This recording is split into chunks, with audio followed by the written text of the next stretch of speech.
بدعت کسے کہتے ہیں؟ بدعت کی جامع تعریف کریں علی حیدر باجوہ سے۔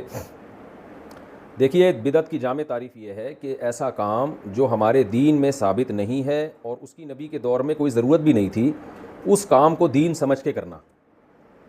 بعض دفعہ ایسا ہوتا ہے، لوگ کہہ رہے ہوتے ہیں کہ جی یہ مدرسے بھی تو نبی کے دور میں اس طرز پہ نہیں تھے، تو بھئی اس طرز پہ مدرسوں کی ضرورت بھی نہیں تھی۔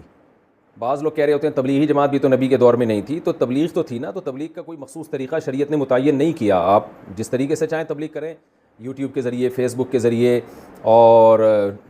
تبلیغی جماعت کے ذریعے، خانقاہ کے ذریعے۔ تو بعض جگہ ایسی ہیں جس میں شریعت نے ہمیں طریقوں میں آزاد چھوڑا ہے، تو ان کو اگر ہم کرتے ہیں تو سنت نہیں سمجھ کے کر رہے ہوتے اس خاص طریقے کو۔ تبلیغ تو سنت ہے، لیکن سیروزہ، چلہ، اس خاص طریقے کو کوئی بھی سنت نہیں کہتا،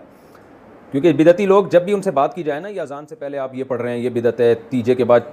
میت کے 3 دن کے بعد آپ قرآن خوانی کر رہے ہیں یہ بدعت ہے، تو فوراً یہ کہتے ہیں پھر یہ مدارس بھی تو بدعت ہیں، یہ بھی تو نبی کے دور میں نہیں تھے۔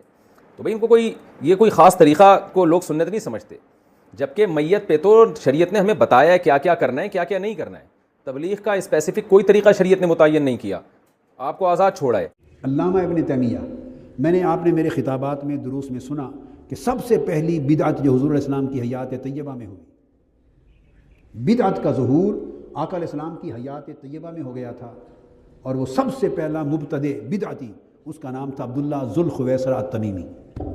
جو گستاخ رسول تھا۔ تو سب سے بڑی بدعت تاریخ اسلام اور دین اسلام کے لیے حضور کی گستاخی ہے۔ ذو الخویصرہ التمیمی، جس نے حضور سے کہا تھا عدل کریں، یا اللہ سے ڈریں، اتق اللہ، اللہ سے ڈریں،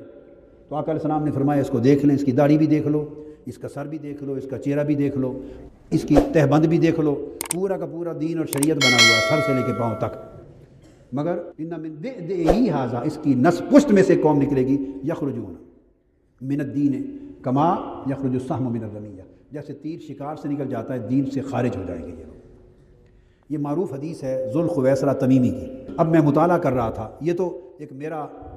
ایک فہم تھا اور میرا ایک استدراک تھا، ایک اجتہاد تھا کہ میں نے ہمیشہ یہ کہا اور یہ سمجھا کہ سب سے پہلا ظہور، اور اس کا وجہ یہ تھی سب سے بڑی بدعت جب امت میں آگے چلی، جب بدعت گروہ بنی، تو سب سے پہلے بدعتیوں کا گروہ، کل تابعین، تبع تابعین، ائمہ محدثین کا اس بات پر اتفاق اور اجماع ہے کہ سب سے پہلی جماعت بدعتیوں کی خوارج کی جماعت ہے۔